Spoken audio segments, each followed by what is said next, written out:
Hello, this is Fear Dragon, and welcome to Breaking Out, the show about North American StarCraft 2 players. Here on this show, we take a look at up-and-coming North American talent.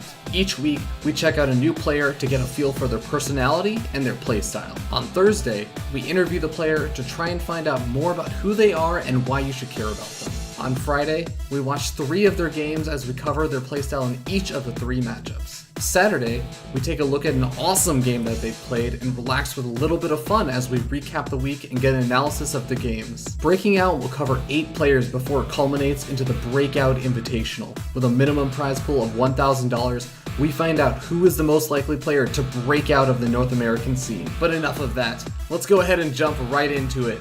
Hope you guys enjoy the show. Hello everyone, welcome to Breaking Out, the show about North American StarCraft 2 players. You guys have made it through the interview day, you've made it through game day, and now here we are on the awesome day of the week. We are going to be jumping in and actually playing a little bit of the arcade game, Pure CTF, made by Ryan Shooter. That's right, it's Ryan Shooter, not Shutter. Who knew? Apparently Ryan Shooter did, I assume. But we're going to, go ahead and do that. So just a really quick explanation of the game. This is a really easy game to pick up because it's really simple. All the graphic animations for everything are pretty straightforward. Basically, the idea is it's capture the flag, that's why it's called CTF, and you try and capture the opponent's flag, bring it back to your base. You can shoot little bullets, you can lob a grenade, you can throw down a force field that'll stop bullets, you can fire a laser, and you can blink. That's actually pretty much it. That's all actually that you need to know. So with that being said, let's go ahead and jump into it. Yep. Alright guys, we are going to get started in 3, 2, 1, go! Damn it. And somebody's already dead. I don't even know what happened. There we go. Alright. I had to run for my life is what Oh happened. my god, Phog, we've got this. going crazy. Rifkin's gone mad. I'm sorry, guys. He's like blinking inside of the starting zone, like trying to avoid fire from people in the starting zone. Ah, you little All right. bastards. Oh god! No. Flag dropped. There we go. Dude, who did you get to do God. these sick voices, Ryan Shutter? That's me. Doing Oh, my best really? impression of Is Oh it my really? gosh, I would have never guessed. I wouldn't have either. Oh, who's trying? Oh it? shit! Oh my god. Holy. I almost had Oh, it. sniped. That was so good, bro. Derp. Ranchinator down. Flag. Dude, Ryan no, it was Rifkin. Ryan always liked to go up the top side. I have the Ryan. flag. He's onto my shenanigans. No. I'm the hexagon. Boom. You guys are gonna get destroyed by the hex.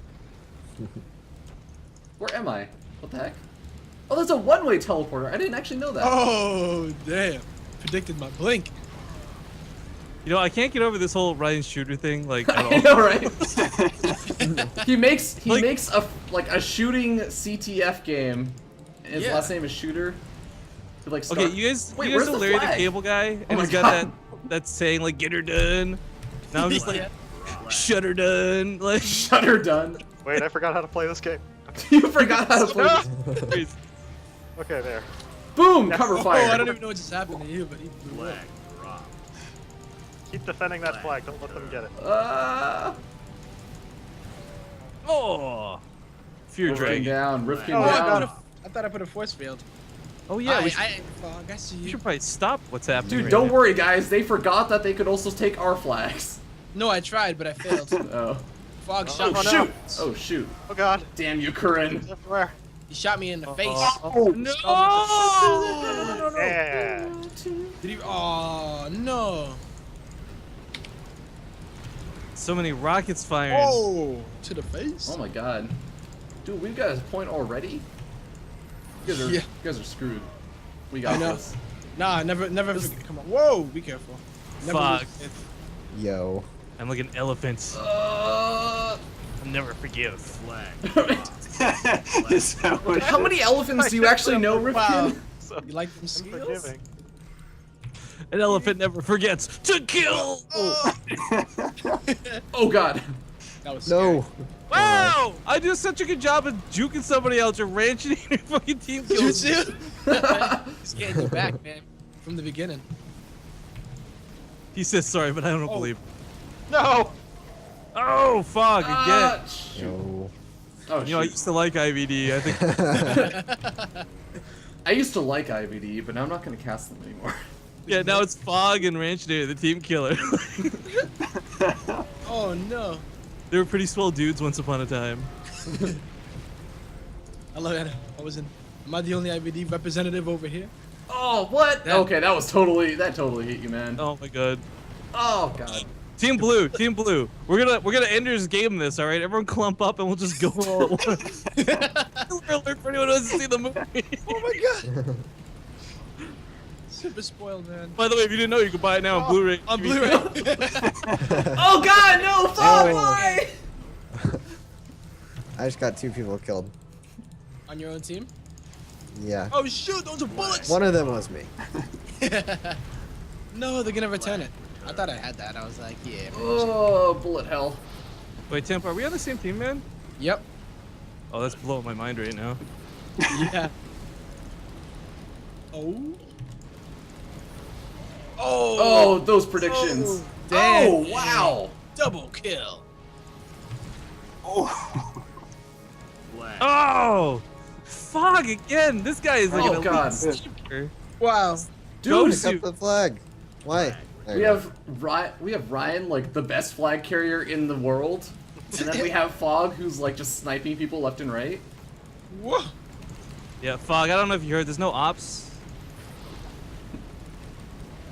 I just ran in. What? I don't know why I did that. I Oh, hit kill you. Ranchinator. Oh no, they got me. I hit you instead Oh of no. Oh no! Oh no! No! What's that? Oh god! Don't run into those bullets. I'm good. Yeah, the bullets I- don't hit. I anticipated your treachery. You anticipated me being an idiot and firing at my teammates.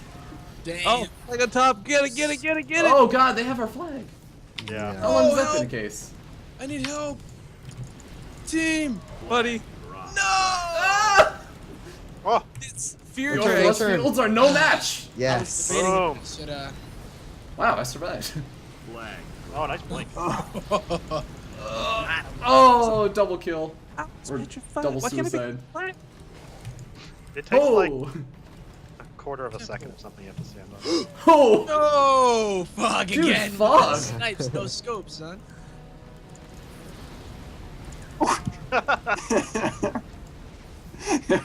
Right into that. Oh yeah, I forgot you could be. Oh, hang on, I don't want to say it out loud because you guys will do it. Oh, what? Oh no. Man, Come on, red team. no support. Oh no! Put these Oh, guys no in escape. misery with a 3-point. Offensive force They fields. got it? No. Oh way. shoot. Damn. Go, man, we gotta Ryan, step our game up, go. Blue. Come on, blue team. Oh, they're going for another score too? Whoa. Oh, you guys are not my team. All right. How did I miss that? How did I miss that? Oh! I'm just gonna do that. Screw you. Ah, Get out of here. Get out of here. I got the dance moves, dude. I Go got for moves tempo. like. put a force field on it. I was impressed. I was impressed. No! Oh. Where did that come from? Came out of nowhere. Alright, you guys all do that. And me.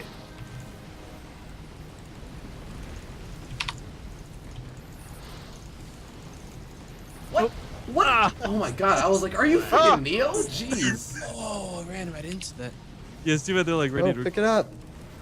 Okay, got it. Got it. No, no, let him score Look. again. stop him. Blue team, stop him. We will not be stormtroopers. Come on. Gonna skunk him. Oh no! No, we can't get skunked. Don't go for the capture until you're Jeez. safe. Go for the capture. No! Get it? Get it? Oh, Get it? save it, save it, save it. Oh my god, why is there a force field there? I ran over the wrong one. Yes. No! Oh my god. I literally like had a mental like breakdown. I was like, which one do I hit? Do I hit right there? And I Oh my picked it up God. and freaked out, so I couldn't use any abilities, and then I got shot in the face. Dude, Well played, red team. red team You obviously OP. want you to the superior player. Oh my god. Red team's Dang. pretty OP, man. I feel like red team has won 100% of the time. Like, Of the 3 weeks we've been doing this for Pure CTF, Red Team has always won. Really? Yeah. All right, guys. Yeah, But fast bullets or anything. Ryan. But with that being said, guys, we're gonna go ahead and jump into the next segment of Breaking Out. So thanks, guys. Please stick around. We'll be right back. Hello, everyone. Hopefully you guys enjoyed that game of Pure CTF. It was a bit of a quicker one than some of the previous weeks. I mean, first week we had like a tie that went to sudden death. Second one we at least like went the full time limit. Now it was a 3-0. I mean, Team Red just a little bit too OP, man. Nice high five on that one, Phog. High five. I think I carried that game pretty hard. Dude, you are a sniper, man. Like, you were like sniping from across the map. All those Call of Duty games, man. Paying off. All right, but with that being said, guys, we're going to go ahead and jump back into the regular games of StarCraft. And we're actually going to be going over and getting Phog's thoughts on the games that were actually played and submitted earlier on that were casted actually on Friday. So we're right now loaded up in the ZVZ. We're going to go ahead and get started. Phog, if you want to go ahead and resume and just kind of tell us what was going on in this game. Well, this game was kind of a pretty standard ZVZ in my opinion. We got to the mid game where I feel very comfortable. Where I don't feel comfortable in ZVZ is the early game, you know, cheeses, kind of the coin flippy stuff of this matchup. But when the game gets to the mid game, I can kind of go into the style that I like, which is mutalisks and lots of ling aggression while getting my third up. And so that's where we see this game headed. Yeah, and if at any point, like, it's just kind of like a lull, like right now, you can feel free to also zoom forward. Sure. Yeah. But yeah, okay, as you were saying, like, I understand that you say, like, you feel less comfortable with the early game as in comparison to, say, like, the mid to late game. So were there any kind of, like, things worth noting about, like, the early game openings? I mean, for the most part, you guys pretty much opened up identically. I don't think there was much too noteworthy when it came to the openings. We both went for 15 pools and 16 hatches, so that automatically tells me that aggression is most likely not going to be coming out of my opponent, nor is it going to be coming out from me. So it's kind of just who can drone the most. Yeah. And, I mean, even gas guys, they're like a little bit off in terms of timing, but it's not a huge deal. It's like a 10 gas difference or something at any given time. But then there's also small stuff that ends up going down, like you get the spine cars and everything. Are you still at all concerned about any kind of big speedling all-ins that could be coming, like maybe in a couple of minutes? Yeah, there can be all-ins that come off of a 15 pool 16 hatch build, but they're not going to be at the normal timings that you would think when it comes from a 15 hatch, like a hatch first build. So I'm never worried going up against 15 pool trying to play defensive. I am worried going up against a hatch first playing defensive because that timing can hit a little bit faster than the Baneling Nest would be. It would be like a tight timing right now. Like the attack would be getting here now in this replay, and so it would be close. I see. And yeah, you're like just now kind of that spine crawler is finishing up and the Baneling Nest is finished up, but you would at least have a little bit of time to morph in some Zerglings, just kind of buy time for it. Alright, well, now is actually one of the notable points in time where you say, like, okay, you feel safe, like you could have actually just got, you know, defending against any kind of big speed aggression, but you identify that it's not coming, so then you go for this slightly faster lair tech than your opponent. So tell us what's going on with that. Yeah, so when I play against 15 hatch, I feel really comfortable playing about as greedy as possible. I'll get two sets of links, one for scouting and one for having, you know, just safety links in case I need to morph banelings. But I use my first 150 gas towards metabolic boost and baneliness, and then immediately, and you kind of have to cut drones a little bit, but immediately once you get your next 100 gas, you go layer and you take the 3 extra gases. And so, I mean, the drone count, it suffers slightly, but it's the way to get a better mid game with like faster and like a harder muta punch. And so, as you can see, my layer is like what 22 seconds ahead of his, and my gases are done in mining, and only 2 of his are done. So, and 2 more coming in. So I'm going to be ahead by, probably 40 Pretty substantial seconds. margin, Yeah, yeah. of getting mutas out earlier, and probably 2 extra mutas when I do get them out. So I'm definitely in a good position when I play this greedy. Yeah, that definitely makes a lot of sense. So you go for these like much faster mutalisks. Now, one of the concerns, even when you do get up the mutalisks a little bit faster, is that obviously, I mean, Korean Air, he still has like a slightly higher drone count. So he's got to have some minerals somewhere, right? So oftentimes those go into Zerglings, like massive numbers of Zerglings. Are you at all concerned about any kind of big attacks that would try and, say, deny this 3rd expansion? And I think that he actually does try and do a little bit of that. Yeah. It's kind of weird because every ZVZ game is a little bit different, where people, like Zergs, kind of decide differently when they start to just mass lings here. So you got to read your opponent a little bit about when they're going to just start going mass units and try and deny that 3rd. Because right now, if he's scouted me at all, he knows he's behind in tech and in gas. And so the only way to win this game, because ZVZ is a matchup of just like minuscule details. Yeah. The only way he's going to win this game right now is if he denies my 3rd. And so the best defense against that is just an offense for me. Yeah, and you become really, really offensive with these speed Zerglings, but I mean, he has a lot of banelings, so this is a part of the game that I am just like amazed with how much of a reaction you sort of force Korean Air to make with pure speed Zerglings when he has banelings ready and prepared, and you're just kind of like darting between the natural expansion and the 3rd. Yeah, I don't know, like, he's made way more banelings than I have had to make this entire game. And I played the more greedy style, cut drones a bit earlier to get my tech out, so you would think that he'd have more lings than me here, but I was able to maybe hit my injects a little bit better than he did, possibly, maybe not. But I had a lot more lings there, and I just kind of ran around the banelings. Yeah. Yeah, it really just goes back to, I guess, those mechanics, because like there was some like Zergling micro going on earlier on. So yeah, maybe he did kind of slip up a little bit on those injects and everything, but you do finally get your mutalisks out, and at this point, do you just feel pretty much in control of the matchup? I mean, your mutalisks are obviously just out so much faster than his. Yeah, at this point, like, I start to like have like breathe a sigh of relief when I'm like I'm starting to kill the drones that are mining his gas geysers at his 3rd, because this is all that this matchup is when it comes to muta versus muta.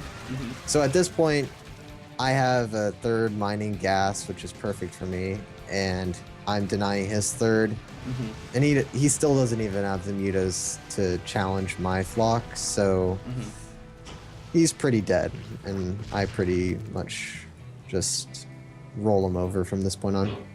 Yeah, now he did try and go for a Zergling counterattack, which is actually what I generally end up seeing. Like, if you see that you're further behind in the mutalisks count, you just kind of have to try and do damage with Zerglings, and try and kind of like hurt their economy and stuff. But you still have like a large number of Zerglings left at home. Yeah. Do you generally, when you're trying to be active with your mutalisks out on the map and you have a better mutalisks count, you try and keep your Zerglings at home for like those kind of counterattacks? Yeah, in ZVZ, like, I myself, like, I know the tendencies of like a player that plays behind, and so you just kind of have to read into the position that you've put your opponent in, and react to that. And that, like, me having that many Zerglings also comes back to the micro earlier where I didn't really lose any. So I retained those Zerglings, and he didn't have the economy or the larva to make his mutas and more lings to overpower mine. Plus I had the defensive advantage, but he lost the larva at the 3rd. Yeah.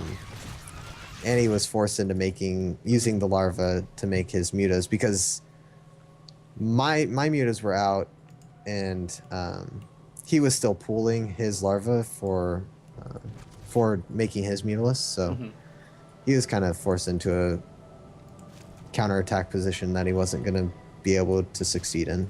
Yeah, that makes sense. And I mean, obviously at this point, it's really, really difficult for Korean Air to do a whole lot. But like maybe just a little while ago, Korean Air had the +1 carapace already finished up, and you kind of didn't have it. I think actually there was like an engagement where you obviously had more mutalisks, but the +1 carapace was definitely helping him out. Were you concerned at all about the upgrades? Because I mean, you don't even bother to start researching it. Yeah, I'm pretty bad. This game, there's no excuse for me not having those upgrades.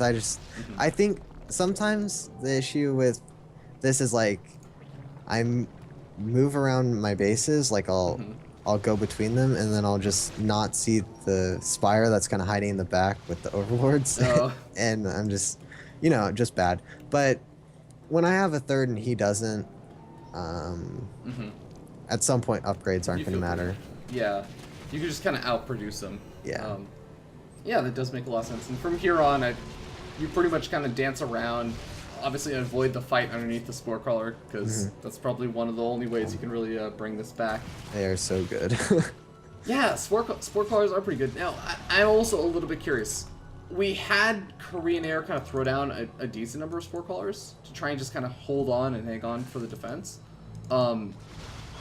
What would you do if a Zerg player just threw down even more Spore Crawlers earlier on, rather than making a lot more Zerglings? Would you just try and be super offensive with your own Zerglings, try and deal with it, or would you just kind of like take more bases and sort of macro it out?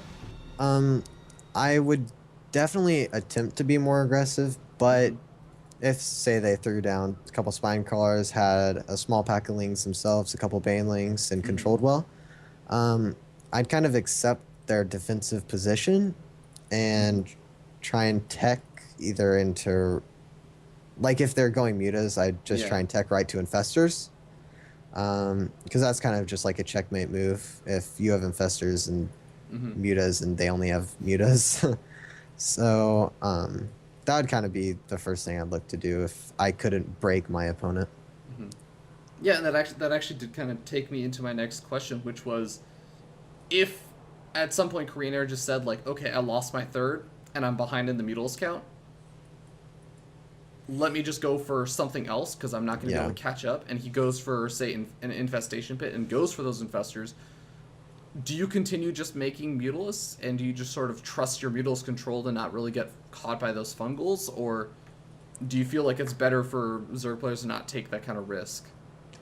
I feel like it's different every game for me. I kind of play the situation a little bit, but say in this scenario he lost that third early and didn't take this engagement and instead, hung behind even like a couple more Spore Crawlers and was going for Infestation Pit, I might then tech switch into Infestors because I'm not going to be able to break his 2 base, and at some point his army is going to have, Infestors and enough Mutilus to take on mine almost always, and so I would need to prepare for that accordingly. Yeah, I still have like no upgrades versus his 2 carapace. He kind of just tries to get that second carapace upgrade to try and match the Mutilus count, but I guess in your defense you were kind of massing up way more Mutilus than you could ever deal with a 3-base economy. But yeah, that's actually cool. So that is going to be it for the ZVZ analysis. We're going to go ahead and jump into the ZVT game, so we'll see you there. Hey guys, welcome back. We are jumping into the Zerg versus Terran here with IvD Phog, and this game was a pretty intense game, so let's go ahead and jump into it and sort of get Phog's thoughts on it. So Phog, what was going on in this game? Because I mean, you sort of warned me during the interview that you sort of like to go for this Roach Hydro style, which is a little bit less normal than usual, but I mean, a lot of really interesting things happened where I feel like you kind of just went all out macro mode with the roaches. You just kind of try to trade really, really often with them. Yeah, if I recall correctly, I do kind of like a 1-1 poke / timing type thing with my roaches. Yeah. And that's kind of like a variation of just like my overarching Roach Hydra style that I do a lot of the times. And the goal, sometimes I can kill them if they don't have like enough bunkers or they don't have a tank and they're not prepared. Mm-hmm. But the main goal of it is to deny the third while I drone up my third. Mm-hmm. And this game, I think I denied the third for like an insane amount of time, and that put me really far ahead. Yeah, so do you actually go for that? Well, actually, before we go to that, the topic of like those roaches and whether you go for that 1-1 attack always or just when you see that your opponent's going for that third, do you know what the deal is with the siege tank? Because from Juggler over on the high ground, because I feel like this is sort of a response to maybe him being afraid of like baneling all-ins Yeah, or something. he went. I'm pretty sure he went CC first on this map, which is pretty standard, and then Yeah. a really fast third CC in the wall. So, and I mean, putting the CC in the wall makes the wall very strong. So obviously, he's being defensive minded in his decisions, and that tank is just like an assurance that roaches aren't going to, from range, pick off this wall because he doesn't actually have a bunker. He's trying to play it greedy, but not too greedy as to not get a tank for the full protection. Okay, that makes a lot more sense actually, of just like the roaches being able to pick away at that command center, since Widow Mines really wouldn't be able to do a whole lot about that.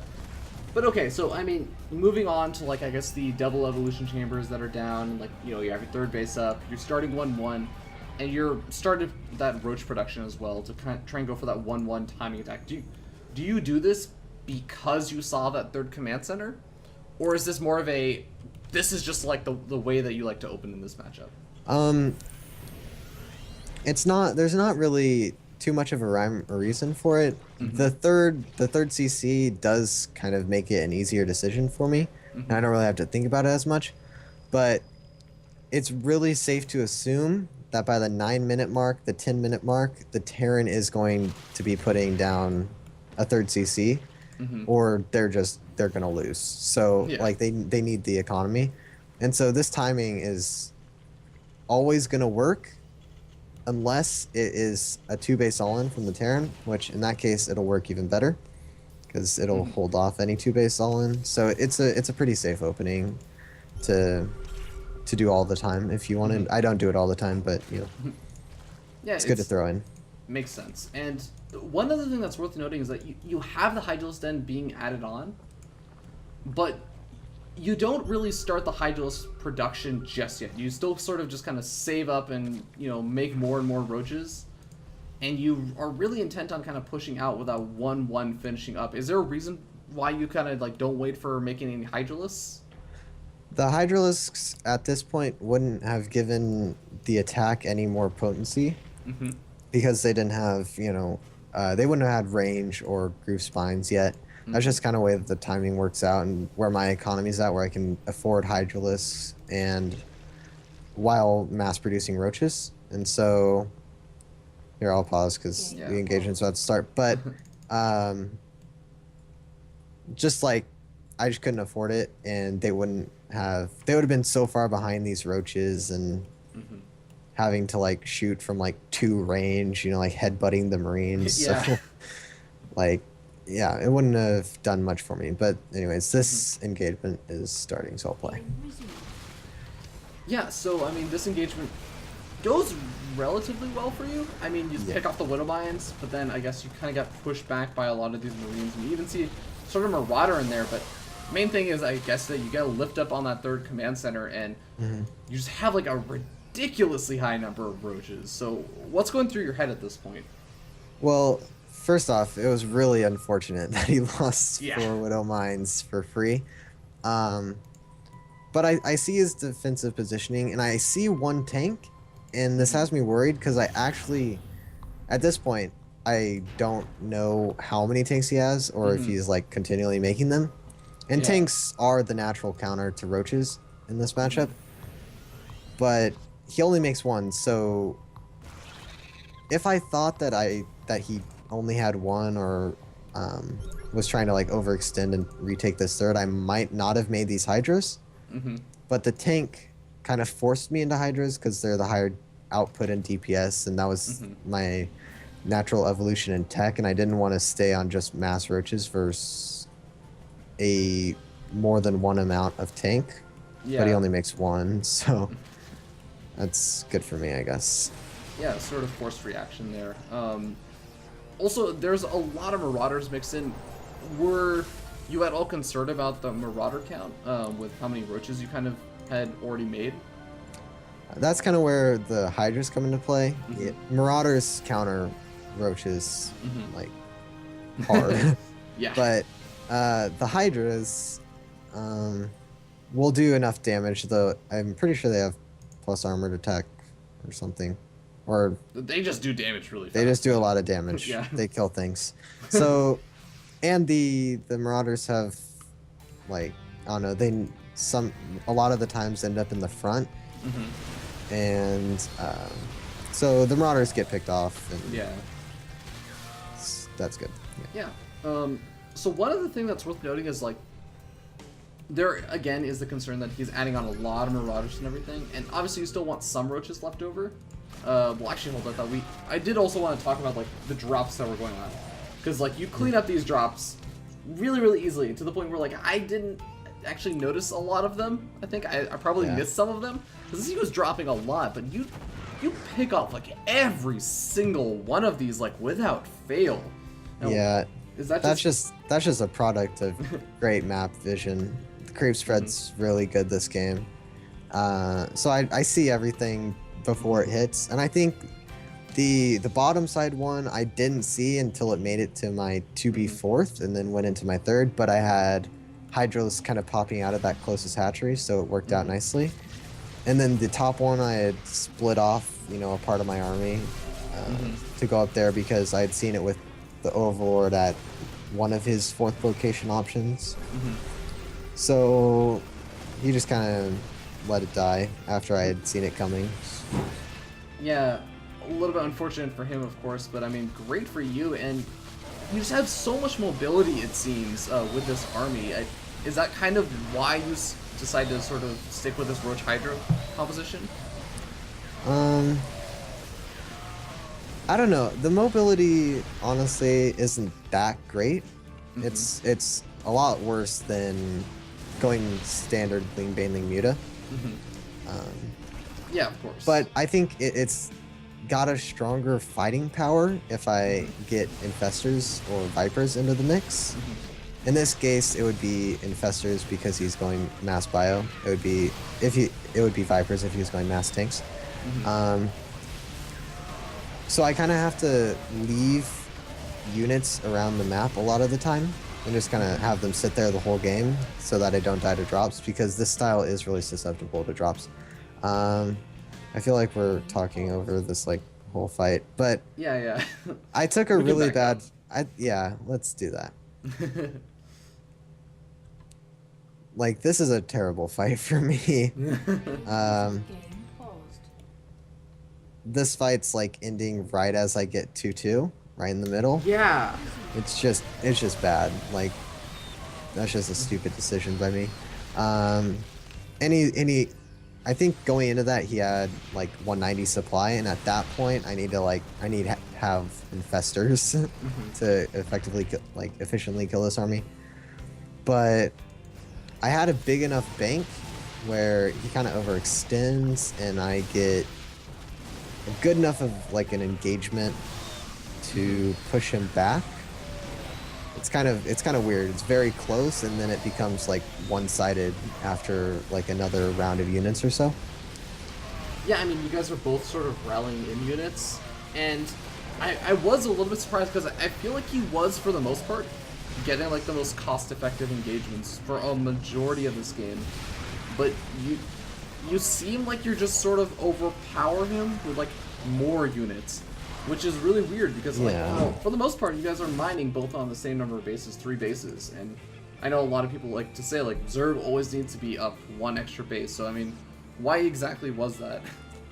For the longest time in this game, I was only on roaches, which wasn't a huge gas dump for me, and then I only had like 30 or so Hydralisks in the army, so like generally at this point in the game you'd see like a Zerg on 40 Mutalisks and like 50 banelings and Yeah. a ton of lings. You'd mineral dump into lings and have a macro hatch and stuff. And in this style, you just rely on gas units. So you have plenty of minerals, and this game I stuck on roaches for so long that I had a big gas bank and was able to keep on par with his production. Yeah, that makes a lot of sense. Okay, well, at this point, I mean, you have done your attempted attack at Juggler. Juggler's done his attempted attack at you, and I think he just kind of continues with, like, trying to do drop harassment for the most part. But what are your thoughts? Like, you're starting to get out those money infestors that I think you were saying, like, you wanted to try and, I guess, sort of close out the game, to take his army on cost effectively. Drop in the top top of the map. Yeah. I Take kind that one of off. units I just left there. I saw the drop coming and I just put them up there. Just kind of just showing like that. But yeah, getting out the infestors because he hasn't shown any more tanks other than that one. So I'm not worried about mass tanks or anything. And the way to beat a lot of bio is to have a lot of infestors, so you can fungal and kill all of it. And like, I wouldn't be able to kill this army with just mass Roach Hydra. Like, at some point that just loses its power. It needs those good supporting units like an infestor. Yeah, no, I also noticed that you're sort of backing up. Are you just like looking to try and remax your army, or are you waiting for an engagement on creep? Like, what's going on here? I'm looking for kind of an advantageous position like this one.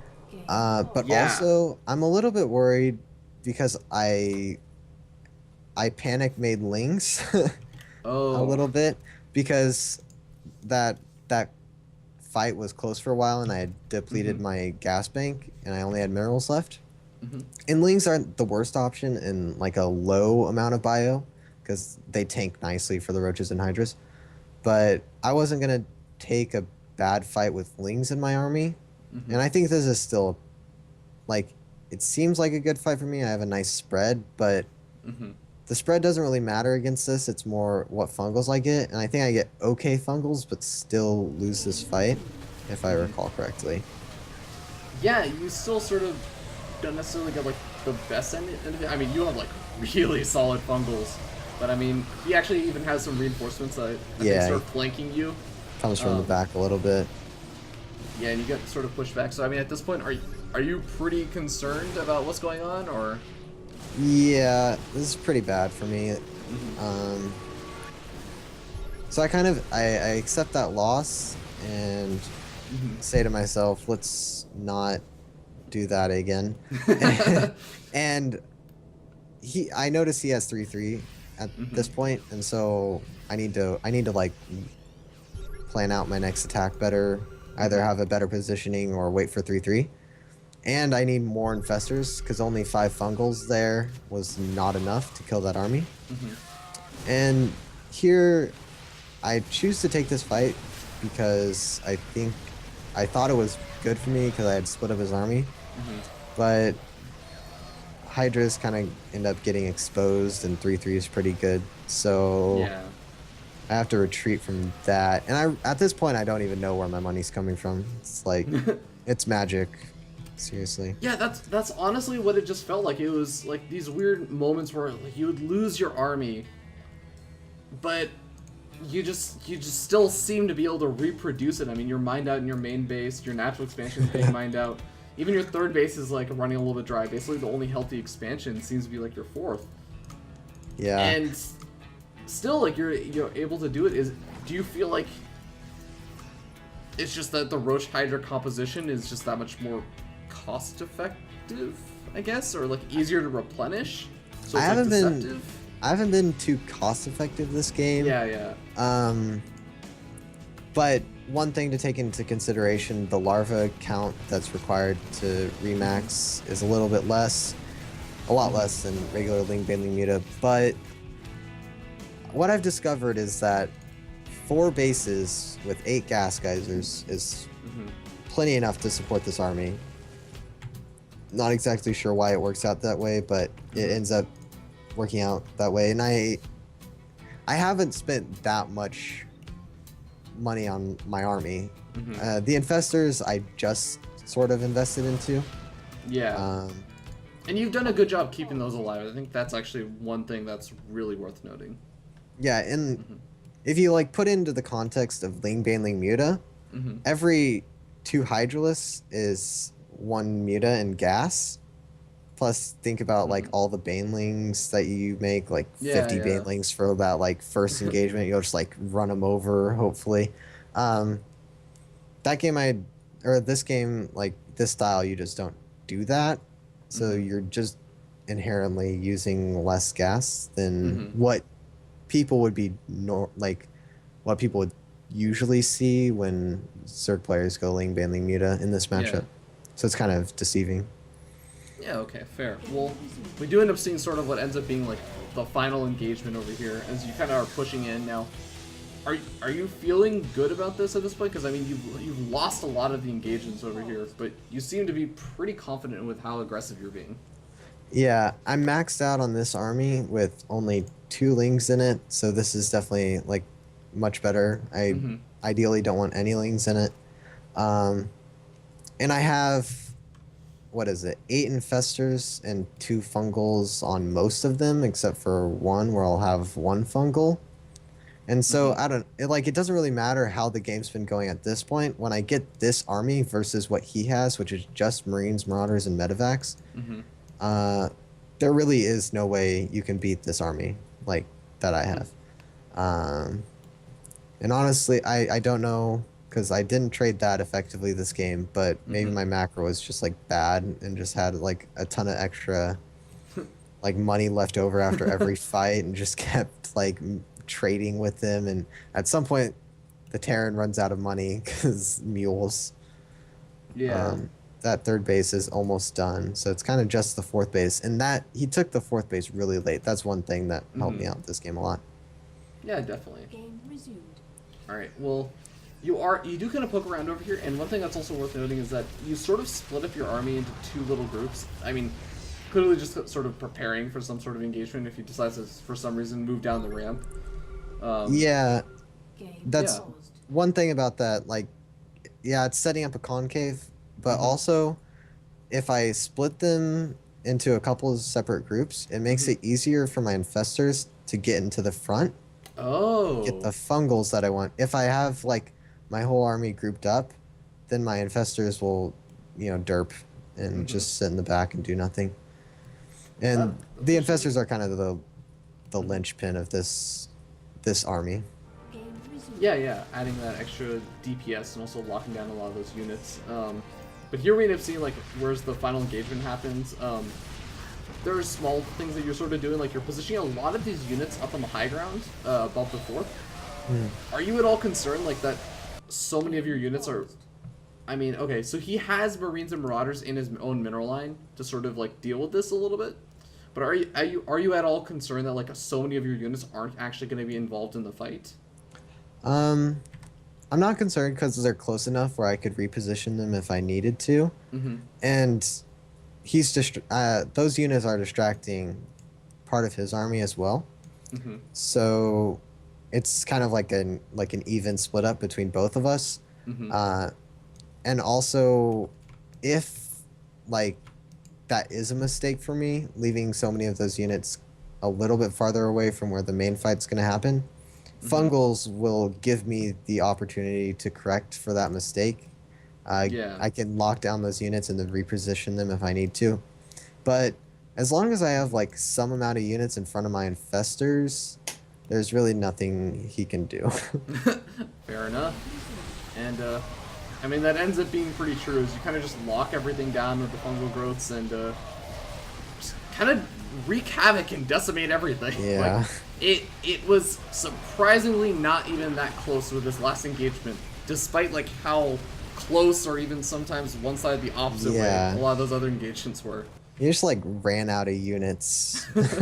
And I didn't he ran out of money, I didn't. And I don't know why, but I mean, I guess it goes back to what you were saying in your interview, that you're like you pride yourself in your mechanics and I guess your ability to macro up, so I sort of just out macroed him, I guess. I mean, maybe, but Mm-hmm. he has too many barracks for one. So he spent way too much money on production. I think he has like 8 he barracks. has 10, which I don't know might be a little bit too Oh, much. wow, So yeah. he was kind of like trading out his armies really fast. Mm-hmm. And after I got, a solid infestor count up, I retained my army, and he didn't.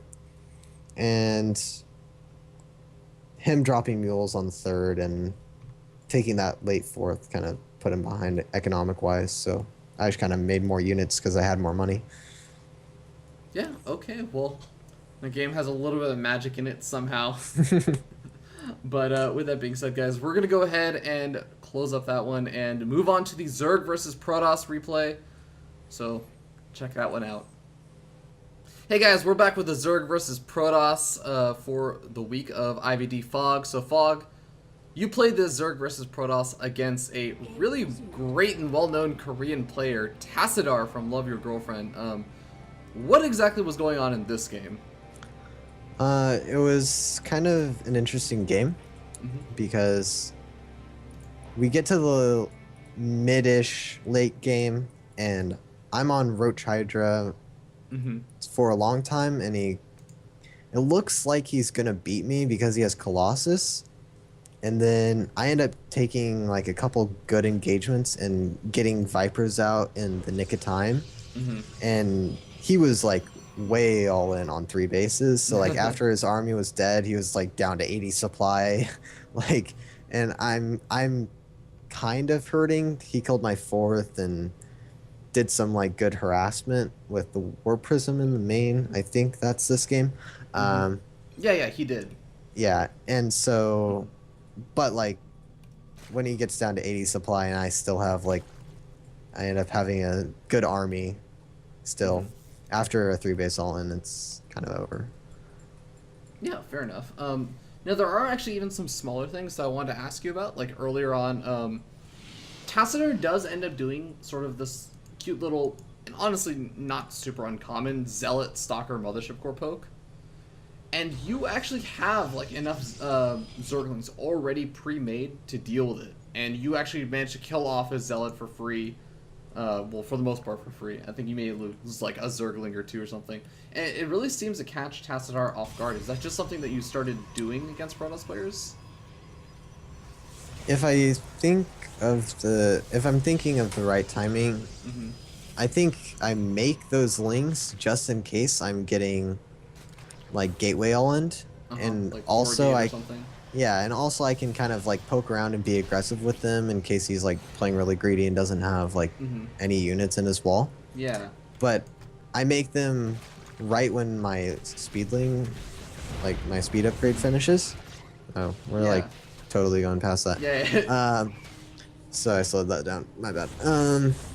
But right when I have speed thing, wait, I don't have speed this game.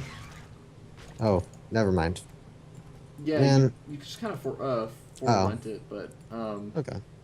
you still managed to kill off the Zealot, and I think just like making 10 or like 50 or having like 15 Zerglings at that point in the game, I think was pretty uncommon for a Zerg player to do. Actually, let's back up because I was pretty stupid. All right. It's okay. I think I just see this. Yeah, I see it in the watchtower, and I'm like, I don't want to take any damage from that. So, and I see the stalker too. Like he shows me everything. So I just kind of end up making a ton of lings. I'm like, I don't want to lose to a zealot and a stalker and a mothership core. Yeah. Let's overmake lings. Yeah, definitely. I mean, you managed to chase it back to the other side of the map, and at this point, how are you feeling? I mean, you've seen the Stargate, and honestly, generally, I see the Protoss players opening up with Phoenix. So were you sort of caught off guard at all by the Oracle? Lately, the Oracle opening has been getting quite a bit of popularity. But I like it more because it's more predictable what they're going to do. Mm-hmm. especially if you scout the fourth or the third base like I did. Mm-hmm. Like, and it's easier to stop. So, oracles, you put a spore crawler nicely placed in your mineral line, nothing's really gonna happen. Mm-hmm. Phoenixes can kind of be annoying and take drones out of your gas geysers and such. Yeah. But also, like, the really common opening, it's Oracle and then tons of Void Rays while you take a third. Mhm. And so, knowing that and that being in the meta, I just kind of drone up and Mhm. get a huge economy. Like, I'm already on perfect saturation and starting to make units. Yeah, and I mean, you get up the Hydrals down as well, which is kind of an intuitive response to any sort of Stargate openings, especially if you're anticipating a Protoss player to follow it up with a lot of Void Rays and everything. Now, are you concerned about like the Void Ray count getting out of control at some point? Do you feel like some sort of pressure that you have to be aggressive to stop it from growing too big? Yeah, if I don't have Infestor Tech on the way or Infestors out, I feel like I need to keep the Void Ray count low, because at some point when they have like 15 Void Rays, nothing really kills that. Yeah. So unless you have Infestors and they group up and you can kind of like isolate an amount and kill them off a little bit here and there, you're just not gonna be able to kill them. Yeah, and really quickly, I mean, you kind of try and make a lot of damage happen over here with these Zerglings, and you don't actually get a whole lot of damage done, but you force out a lot of the force fields. Was that sort of your objective there? My objective was to get a free win by him like not having units there. I appreciate the honesty. Yeah, but I guess it was okay. Like, he didn't react to it fast enough, so like some of my lings got in and he had to burn more force fields than he did, and I didn't lose all of my lings, so it wasn't terrible. But it wasn't the outcome I was hoping for. Yeah, that's fair enough. I mean, having Zerglings in your opponent's main base is always the ideal situation. Yeah. But okay, so at this point, you still have a couple of Zerglings sort of moving around the map. You're taking that 4th expansion finally, and right about now, the War Prism comes along the top side and drops some Zealots in. But it almost seemed to me like you were kind of gearing up to be aggressive right now. What were your thoughts about like this sort of point in the game? So I'm trying, like, I know at this point that Colossus are going to be out and that this army really shouldn't do that much damage. So I don't know how much this is a pressure or more of just like a fake, as I'm trying to tech up to Hive, which I'm going for right now. Also, there was like a War Prism in the main, and I took some damage from it, but like, he's got a lot of units, so I run away. Like, nope. Yeah, that's definitely an important thing, to retain those units, and you kind of back up all the way over to your 4th expansion, and I think you actually pick off the Oracle right there, but this engagement was a little bit worrisome. I mean, tell me your thoughts on this, because to me it just looks like Tessar taking a way better engagement. I mean, he had the force fields down.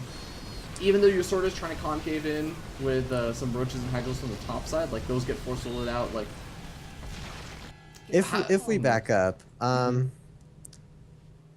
like, my supply at this point is low. Like supply efficiency compared to the Protoss is looking good. And I know that, like, it seems like he's going for an all-in at this point. Like, my mind's telling me that. I have a Ling on his 4th. And so I kind of just like instinctively try and make like the best concave I have right now, because I'm pretty sure I was like supply blocked and didn't have a lot of units. That War Prism was flying around, still kind of worried about that.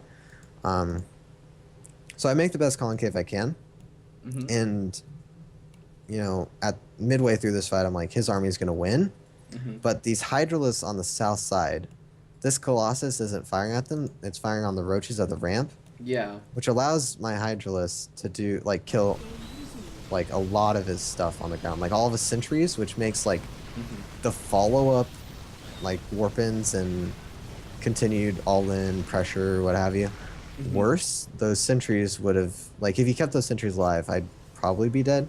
But because his army, he kind of attacked a little bit too early. Like, his army wasn't quite big enough to be able to just kind of kill every army, like, in all of my units that I had. Yeah, definitely. And what ends up happening over here is, as you're kind of saying, he loses a lot of the sentries. He has to like sort of remake them, rather than, of course, a lot of other units maybe. And he continues to push in over here.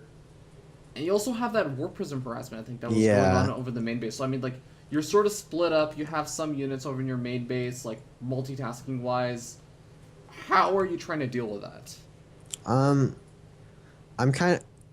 What I wanted to do was get rid of the Warp Prism threat as soon as possible, which I did. Yeah. And then try and delay taking this fight as long as possible. But at this point, it seems like a lost cause to avoid this fight. And like I would have liked to see Tassadar like make a warp in before this fight happens, because his army's small, but he could have like 160 supply right now if he warped in a bunch of stalkers.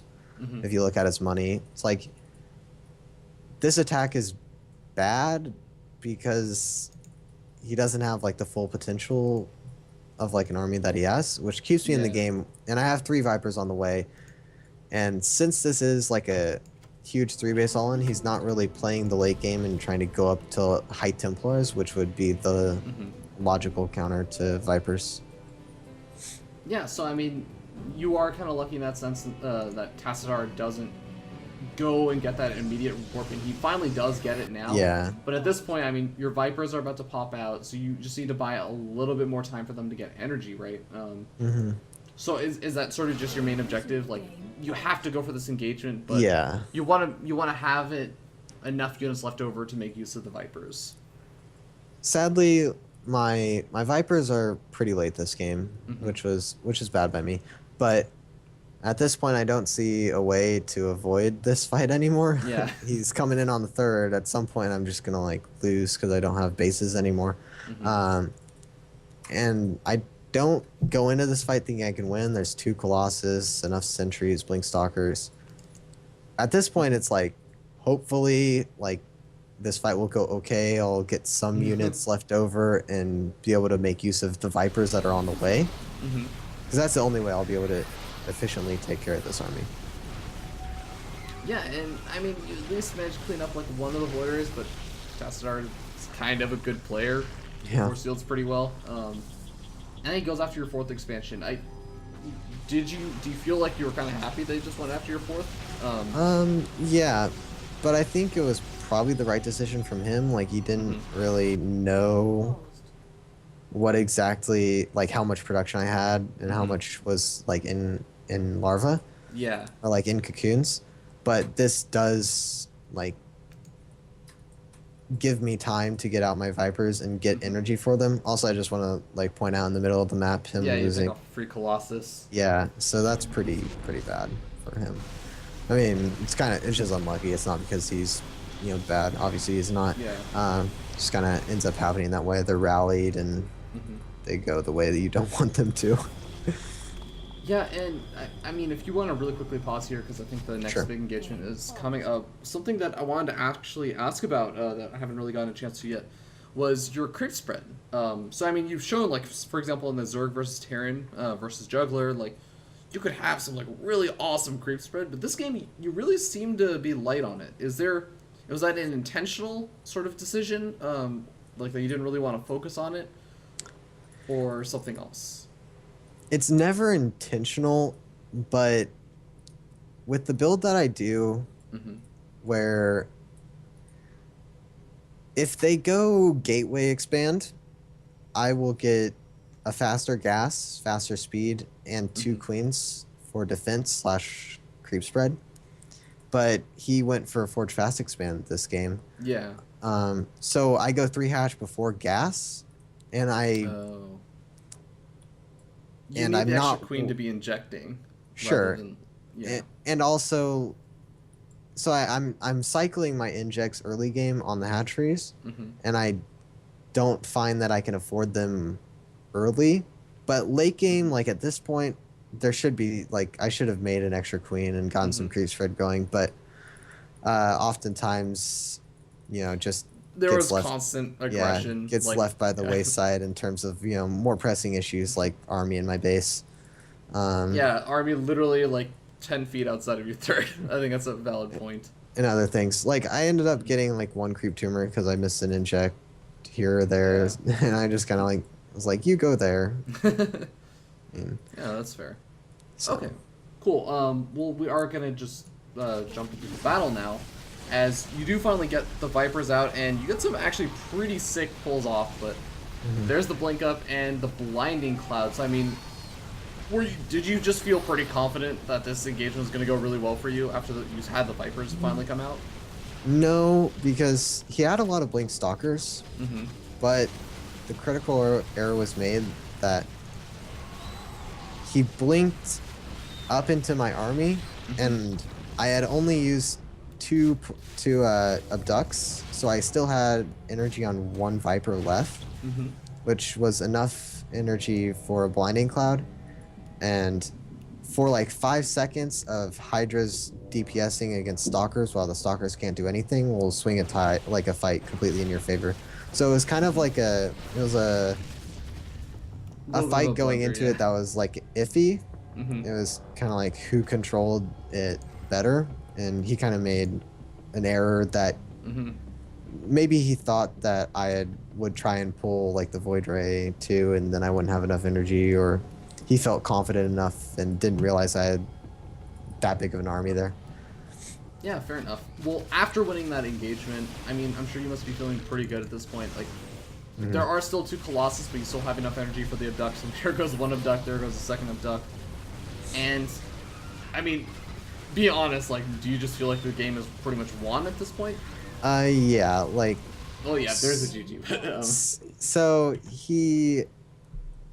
after I killed his whole army, and like, there's kind of like this like sense you get playing that there's the Protoss is really all in, where they're not really leaving. Like they kill your 4th and then they don't leave, and you're like, okay, I mean, how many bases are you really on? Like,